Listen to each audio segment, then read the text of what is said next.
Hi, and welcome to All Good Things. It's so wonderful to have you today. I am very, very honored to have the guest that will be joining me. Tanya Brown is the younger sister of Nicole Brown Simpson. As we all know, her tragedy and chaos, well, in the news, the news story of Nicole Brown Simpson is her story. It's not a news story.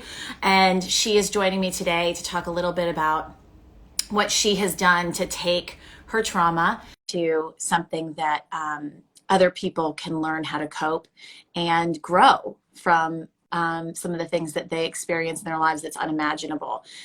For you, no, I'm not wearing pajamas, Randy. I'm wearing a blouse. But for you, you may be dealing with completely different kind of struggles when it comes to trauma. It may just be some of the difficulties of this time and the world that we're living in. But one of the things that Tanya does as now a public speaker and a wellness being coach is that she is really sharing some of her strategies on overcoming chaos. And I just invited her in. Tanya, if you are watching, one of the issues that might be happening is if you're on a computer, it's not going to let you join in. Yes. So it might be that you need to go onto your phone, and let me see if that, go onto your phone, watch my Instagram live on your phone, and then when I try and invite, there you are. Hi, Tanya. Here I am. I figured out the technology. Okay, hang on. I'm 51 years old. I need a 2-year-old to help me do this. I say that all the time. I was like, I just need a millennial to live with me Right? and show me how to function in life. It is such an honor to have you on All Good Things. I have to wear my glasses. Sorry. No, that's fine. I was explaining as you were joining us why I was so honored. Right now, many people are experiencing different levels of trauma, and yours is an experience that many of us can never even fathom. And now you've transformed it into something so positive. But I want to start with how you got there. This was such a public loss, such a heart-wrenching years and years of torturous trials and coverage. How did you get to the place where you could actually do something good with this? You know, it's okay. So Nicole was murdered in 1994, and 10 years after her murder, I attempted a suicide. So obviously, I didn't have the coping skills that I have today. So I really attribute to where I am today because I attempted a suicide, but I do not recommend that. I'm prefacing that, but I'm taking that story, that experience for all these people out in our world globally who have a ton of unresolved grief. And that's where I ultimately ended up. And that's how actually I ultimately ended up. You know, a lot of people attribute my mental illness of depression and anxiety with Nicole's murder. But what people don't know is that I had to bury 6 friends of mine in high school. I had to bury 2 friends of mine, my best friend Harissa 2 years after graduation, then my best friend Troy in 2000, and then the cancellation of my wedding in 2004. So that was the culprit. That was the connection that where I snapped. And I literally snapped to the point where my mom was like slapping me because my face was dropping, my lips were turning blue because of the cancellation. And she's like, oh my God, you're going crazy over a guy? And I said, Mom, it's so much bigger than that. And at the time, I didn't know what it was until I took 24, Klonopin, put them in my hand. And at that very moment, my sister Dominique came in and said, what the heck are you doing? And from that point on, but what I want people to really understand is that life is still hard for me. It's hard for everyone. It's, you can put it out into the world that you're living this perfect life out on social media, But really, I encourage people to get really real with themselves and really raw. And it's not pleasant. It is dark. But once you walk through that, life is like awaiting you. So that's where I began, and that's how I ended up where I am today, from a whole bunch of unresolved grief. And and I had to have another trauma for me to go, oh my gosh, what's happening? Seems like my body, my mind, my soul already knew what was going to happen, because I willfully went into the hospital. And I said to my family, get me out of here before I hurt someone around me or hurt myself. That's how, people, a lot of people out in the world, they don't believe that OJ did this thing alone. And I have that personal experience because I know that rage. I know that rage, like, very well. And, but thank God I can come into myself and be very self-aware. And I get this from my mom, I believe, but I know rage like no other. And yeah, that's how, that's where I ended up. And that's how I am, how I am today. And I didn't realize that you had that. I didn't realize that you had a suicide attempt or the loss before Nicole. The thing, two suicide attempts? Mm-hmm. Because the other thing that I was so struck with is when anybody experiences trauma, they can almost hide from it in some cases. You could never hide from your trauma. There was always a constant reminder of how unfair, how much rage existed. And there was just another, whether it's him being released from prison, him going back to prison. I mean, it was just a constant cycle. How did you face that? It's I don't live there. In fact, after the acquittal, we went up to Garcetti's office, Gil Garcetti, the mayor's, dad, and I just sat there. My mom sat there very stoically, and she said, "Okay, it is what it is." And I think from hearing that early on, when I was so vulnerable and raw, it just sunk in.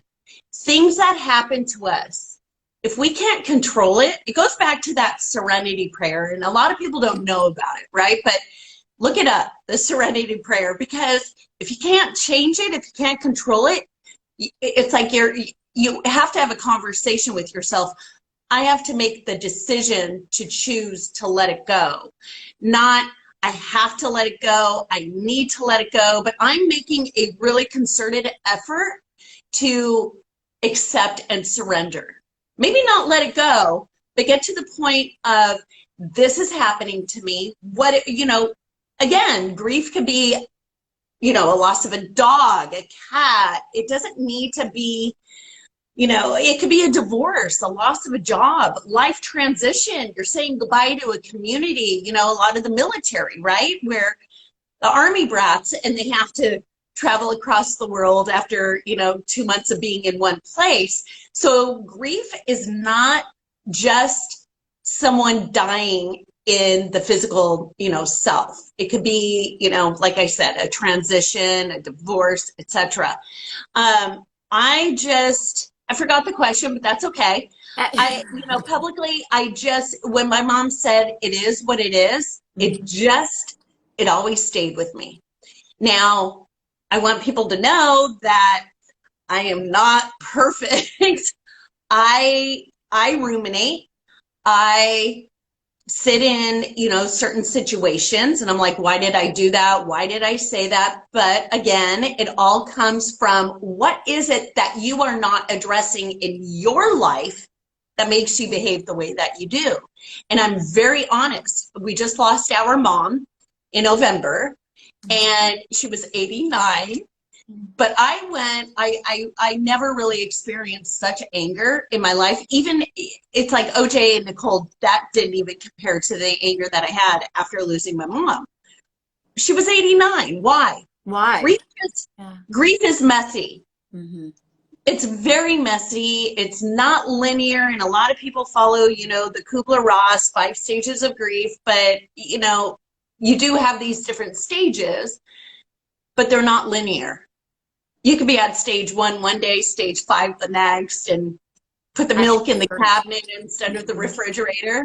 Right? I have heard that when people have experienced traumatic loss is that you might skip all different places and you may reverse in some ways. And for you, you know, your loss is so tragic. For everybody right now, everybody's grieving the loss of their old lives. Of their life. Yeah. And you have this strategy. It's called the Tanya formula when Yeah. it comes to finding peace in your chaos. What is that? Right. Okay. So I want people to know that I survived COVID. I was down. I was for 2.5 months. I didn't have a life, and I worked in a hospital where I contracted COVID. So I didn't see my mom for 3 months before I even got it. So literally, I lost 5.5 months with my mom before she died in November. So this last year really, really, it's a huge disappointment and a huge loss. However, in 2012, I wrote a book called Finding Peace Amid the Chaos, My Escape from Depression and Suicide. And it's basically my life story. And I start each chapter with a journal entry. And when I was working with my co-writer, he said, are you happy with the book? And I said, I love it.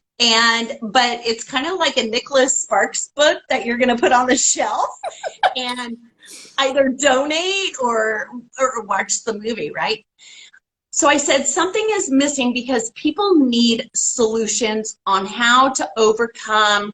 I'm driving in traffic. I'm stressed. I'm running late for an interview, running late for kids. Okay, so he said, okay, come up with like 5 to 7 things that you used when you were in the hospital that you still implement today. So I came up with 12. And he said, so what do you want to call it? And I'm like, well, I can't call it the 12-step program because that's already taken. And at the same time, I was going through graduate school and taking care of my dad who had Alzheimer's. And at the same time, my mom was going through stage 3C breast cancer. So 37 radiations, 9 chemotherapy, sessions. So there was a lot of stress. So I basically told William, just call it Tanya's Tools for Change. We'll figure it out later. But for right now, let's just get this book printed. But, as you know, I do public speaking internationally and locally and regionally. But time is a huge constraint. So I can't obviously share all 12. But I came up with the Tanya formula because it is like the top 5 that really, really worked for me. So I'm going to share that now. The T is you got to talk about it. Whatever your challenge is, you have to process it. Talking to a friend, talking to your cat, your animal, that's not going to work. We need to process the pain. I'm in therapy once a week. And the thing that people don't do, they only go to therapy when they're not well. We need to go to therapy when we are well. So when the things that come up that are big and huge, okay, then we're able to, navigate through that mess. And I was a primary caregiver for my mom, and I didn't go to therapy. And so when she died, I was a mess. Like I talked to Sean, Denise's son. I mean, it was bad. And I have nothing to hide. I'm very, very honest. So you got to talk about what it is you're going through, no matter what level of anxiety, no matter what level of depression. If you feel stress, talk to someone. And, a lot of people out there, they don't have insurance, right? But contact me. I am so accessible. And if I can't help you, find somebody who can help you. If I can't help you, I will find somebody who can help you. So I'm going to give you guys, your listeners, your viewers, another T, technological detox. Mm-hmm. We need that. So a lot of people aren't familiar with the Amen Clinic in Costa Mesa, California. I But know Dr. Amen very well. I you actually do, had him yeah, you on all interviewed good him. things. Yes, he's So wonderful. he's great. He's great. And but I met over coffee one of his psychiatrists, Dr. Lawrence, Dr. Lawrence Tucker. And I said, this is like going back 7 years, maybe even longer. I think my dad wasn't even sick yet, long time ago. And I said, Dr. Tucker, why are we seeing so much anxiety, so much depression, so much suicide in today's world, in our culture today? He goes, that's an easy answer. And I'm like, okay, give it to me. He said, the brain is stressed. Okay, so when we say we are stressed, it means that we are in demand. We have responsibilities, we have obligations. But when he said the brain is stressed, our brain is not wired to be on all the time. And I know I'm speaking to a whole bunch of people out there. The more you are connected to technology, the more you are overstimulating your brain.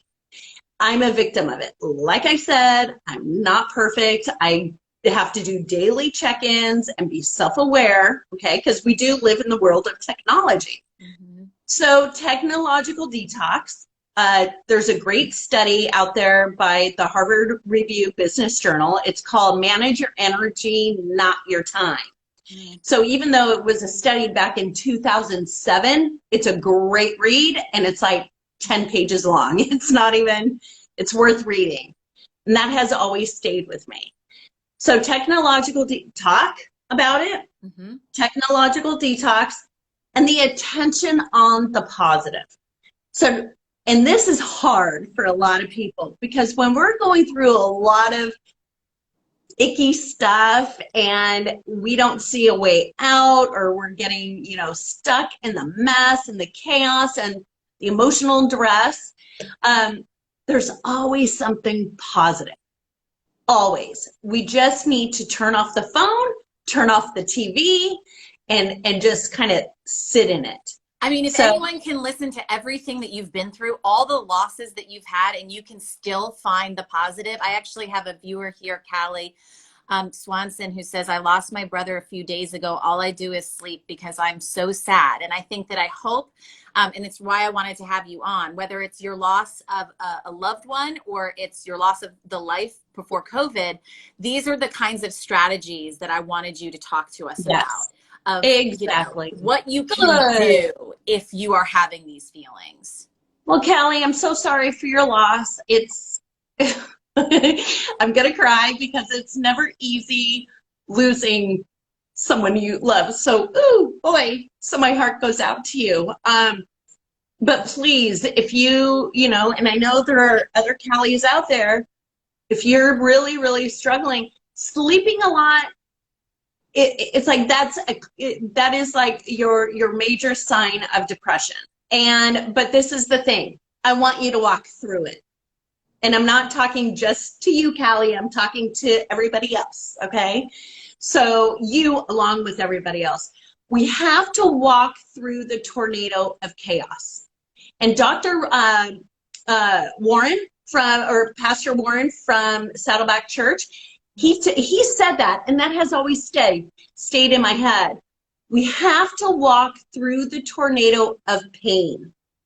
If we walk around it, if we walk above it, below it, it will always be here. So please, for anybody who is watching this, walk through the tornado of pain, but with somebody that you feel safe with, okay? With a therapist, with somebody who has that background.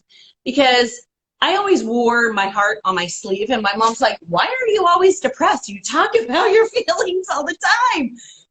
Talking about feelings is one thing. Processing them is a total different ballgame. So I encourage Callie and all the other Callies and all the other Tanyas out there, you got to talk about it and don't ignore it, or write it out. A lot of people have a hard time with talk therapy. Text. I mentored a young girl, and she wrote music, and she wasn't a big talker. And I said, so text me. If that's your way of communication, text me your feelings so you can let it go, because problems happen, right? So the reason why I'm looking down is because problems come in, but if you don't release them, that's where the problem happens. Because all the stress, all the trauma, all the anxiety, it all builds up, and then you pop. And so really walk through that tornado of chaos. Okay, so the attention on the positive. I want you to write a letter to all the viewers. I want you to write a letter to your pain, your anxiety, to the person that you lost. I want you to write a letter, because when you put pen to paper, you'll see the good times. You'll remember, oh my gosh, we were hiking, we were at the beach. I don't know what it is. It's psychology. You put a pen in your hand and you get a piece of paper, all your memories just kind of, they flow. Mm-hmm. So I want you to do that, because it takes you out of the what now. I'm feeling this and it's ugly. And if I don't do this, it's just going to build up. And believe me, I did it after when my mom died. I was ugly. I was angry. I told people off. And my mom was 89. Like, I had no reason to be mad. I did everything I could to help her. We all did. So grief is really ugly, but there's always something positive in what you're going through. Believe me, I'm on this side of the tunnel. Okay. It also strikes me when you specifically were answering the question and you got really emotional, that it does still always stay with you. You know, especially the loss of a sibling and the loss of a parent. It will always stay with you. It's almost like just a part of you. It is a part of you, and it is the new normal. And you have to learn how to live with that new normal, because once you lose a family member, you're never the same. And we talked about how Nicole was killed. I don't pay attention to that. I don't.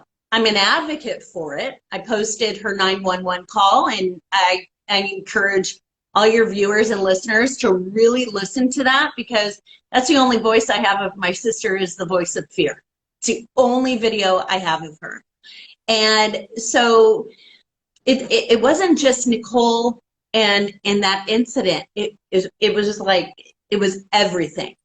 So the N, let's get into the Tanya formula again. And you have to nurture yourself, okay? It's, whenever I work with coaching clients, I always ask them, if time and money weren't an issue, what would you be doing? And a lot of people say, oh, I would garden, I would start painting, I would start meditating, whatever that is. Always ask yourself, if time and money weren't an issue, what would you be doing? And the reason why I ask that question is because that usually is that one thing that makes their heart smile. And it's really important for us to do something like that every day, whether it's walking your dog, getting in nature, journaling, coaching, whatever it is that makes your heart smile, you need to do it. You need to, because we live in a really crazy world. It's busy, it's unpredictable. So you gotta, whether it's in your own home, a lot of people don't feel safe going outside, or they can't because of domestic violence, then somehow go inside yourself and visualize a happy place. And there's a lot of, not only depression, there's a lot of domestic violence happening right now, because we are isolated here in California. Things opened up, unfortunately, but that's a whole other conversation. But, you know, go within. If you don't have, I used to have to go to my car. The Brown house was so busy all the time. There were 6 nephews, and, you know, nephews and nieces living with us at the time of trauma. I'm the baby of the family. I don't have kids. I wanted to be by myself. I would have to go in my car just to go. And, you know, for all the moms out there, even going to the restroom, that's not even a sanctuary. So they find you. They do. They find you. So go to your car and communicate that with your kids. Communicate that with your, with your partner. Just say, hey, listen, I have to detach for like 10 minutes. And 10 minutes can just, it can put you in a total different state. And if you can't find time for yourself, if you just do deep breathing and you do that like 5 to 10 times, it automatically reduces your anxiety. So that's part of nurturing yourself. It's the self-care. Yeah. Take And a it can be bubble as bath. simple as 10 minutes. I mean, self-care doesn't have to be a facial. No, exactly. And it doesn't need to be 2 hours or 3 hours. 10 minutes of this is all about me right now, because this is what I need. For my lunch hours, I used to go to my car during my lunch hour. I'd eat and then I'd go and but this was back in the day when it was safe to kind of be in your Yeah. now it may not be so safe. But regardless, find your sanctuary. Okay, find that for yourself. And that's different for everyone. But I want you to do something every day that makes your heart smile, and that's the N in the Tanya formula. You have to nurture yourself. And the Y is you actually have to schedule it. I'm not a mom, but there's a lot of families out there where it's like, oh my gosh, I'm rolling out of bed, taking the kids to school, packing their lunches. You have to schedule it. You have to schedule your yoga, your meditation time. A lot of moms are very structured because they have to. A lot of dads out there are very structured because maybe they're a single dad. Maybe they're the ones also contributing to the home, right? So schedule yourself into the day. It's imperative. Your workouts, your meditation time, your coffee time, right? That's all about you, and it's not being selfish. For all the parents out there, for you to take time for yourself is not selfish. It's critical because your kids, people around you don't understand sometimes the logic, but they understand the feelings. They feel the energy, and we're like one big energy field. So that's why I actually chose to stay away. I stayed away during Christmas. I didn't see my sisters. I didn't see my sisters for New Year's. I stayed away. Because I knew my energy was bad. And if I go into a situation, I want to make sure that, I'm well. Sadly, I basically, I got in a fight with Denise's son. So we'll see, maybe in 10 years we'll kiss and we'll make up. Who knows? but as time progressed, I was like, you know what? I cannot be around people right now because my energy is bad. So that's why it is so critical for you to schedule yourself into your day. I love that we have several people chiming in, Tanya, saying how much they needed to hear this today. I think that's also really important. And another question of how to prevent guilt from consuming you, maybe even to what you're talking about, like guilty that you're in a fight with one of your nephews, or guilty that you missed that time with your mom during COVID. How do you cope with that? Okay, so so the guilt when I had COVID didn't exist because I couldn't be around my mom because she had cancer. She didn't die of cancer, but she had cancer. So she was immune compromised. So that was an easy game. That was easy for me. As much as I missed, those months, but that was a different mindset for me because I couldn't afford my mom. It's like if she would have died of COVID, I would have felt super guilty, but she didn't. And so I can't compare the guilt with that chapter of my life. We all lash out. We all fight. Your tongue is like your worst enemy. I mean, the mouth speaks. It says very hurtful and damaging things. And, it goes back to what my mom said. It is what it is. I can't go back to that moment when I lashed out at my nephew. I can't go back when I lashed out at a girlfriend. I can't go back. I can't change that. So I The did battle with serenity him prayer again. Look up the serenity again. prayer. Yeah, again, I mean, it's like that's kind of always my default. But after, reflecting on what was said and the damage that was already done, of course I was embarrassed and guilty, and I'm sorry. It's like I'm guilt-ridden, and I was the one who found my mom unresponsive. So there's there was a lot of stuff that I needed to work through. But I think this is really important. You can't go back and change certain things that you said or that you've done. So I think this is where you just kind of got to, it is what it is. I already said it, and you just got to get right with yourself.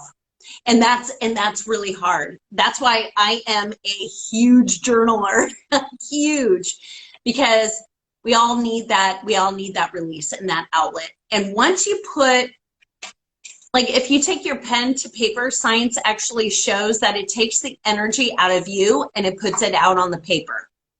Mm-hmm. So that's why journaling with a pen and paper is so much more powerful and effective than typing it or texting it.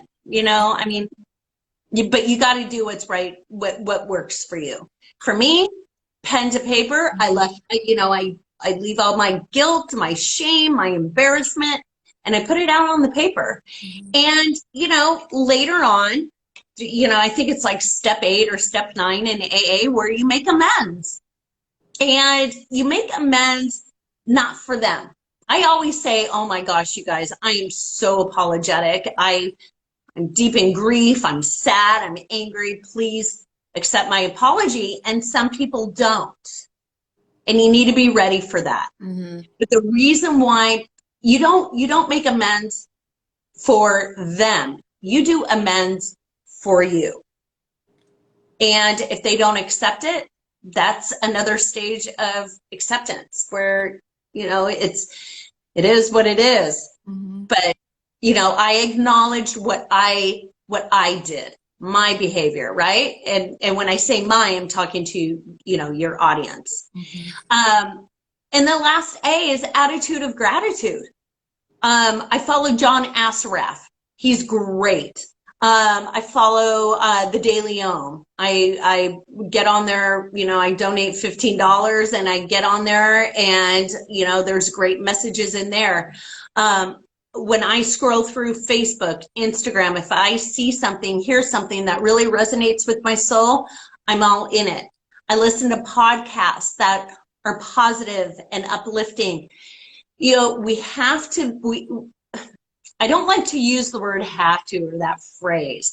We need to make an effort to surround ourselves with, oh my gosh, I'm grateful. I have my family. I have a roof over my head. If you're struggling with finances, there's always something to be grateful for. If you have dirty dishes, be happy because you have food on the table. Right? Yeah. Okay. If you have laundry to do, be grateful for that because you have clothes on your back. So you're sitting in traffic. Okay. You have a car to get to point A to point B. There are so many things that we take for granted. So many things. And maybe it's just America. I don't know. We've had it good for a long time.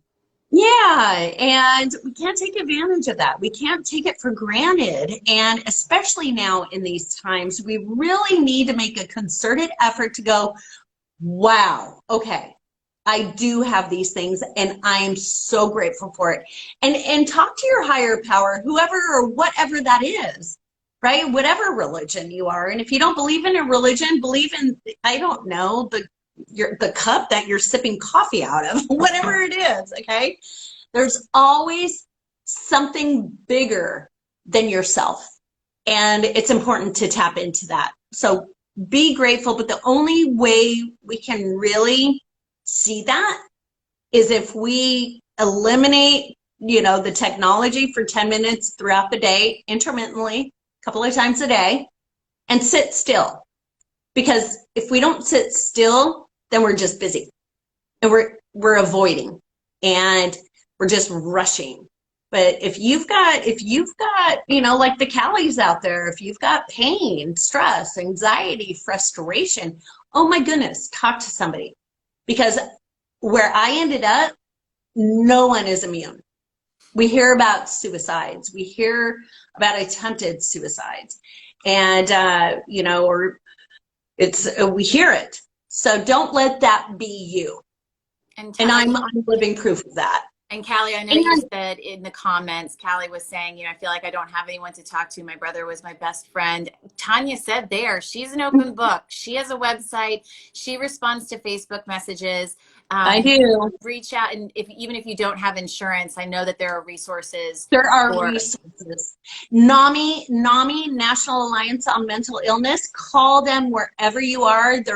Obviously, they're a national organization. They have resources everywhere. So no one is alone. And, you know, if you need that little kick, like that little extra support, I'll get you there, you know, because I don't want you to end up where I ended up. You know, to kind of go back, when I said I attempted 2 suicides, I have a 5-year restraining order against my ex-boyfriend's son, who was mentally ill, drug-induced, alcoholic, and he tortured me emotionally, spiritually, just, it was mentally for a good like 4 months. So again, I had unresolved trauma that led me to, you know, suicide attempt number 2. So now I'm like, okay, I processed it. A great modality is EMDR for people who are listening. It's a great trauma therapeutic modality. I don't know how it works, but it works. Dr. Amen talked about that as well. He does, yes. So EMDR is very, very powerful. It's very effective. However, a lot of people have such like deep trauma that a lot of people have a hard time opening up to it. But if you can open up to that, your life, my life is different because of that. So, you know, again, like you said, I'm an open book. I'm totally accessible. You can reach me out on Facebook Messenger. You can email me at tanyabrown.net. Just know that you're not alone in this. And Sherry Burton just chimed in and said she's spoken to Tanya on Facebook. Yes. About the loss of her nephew and that it was really helpful to her. Tanya, I also, before I let you go, just have to thank you for showing me grace. The viewers don't know this, but we actually were supposed to do an Instagram Live last week. And as a busy mom, I put it in my calendar for the wrong day. And sweet Tanya was ready to log in and her assistant was like, Lynn, where are you? And I felt so horrible. I thought about it for days, and you both just were really gracious in understanding how you make mistakes. And it was just so incredible to have you come on and share just complete vulnerability, 1, but 2, real solutions. Yeah. That's what this program's all about. And it's good. Filled my cup and hopefully the viewers as well. Thank you so much for being here. You're welcome. You're welcome. Be well. Yeah, thank you. Take care. Okay, Bye. bye.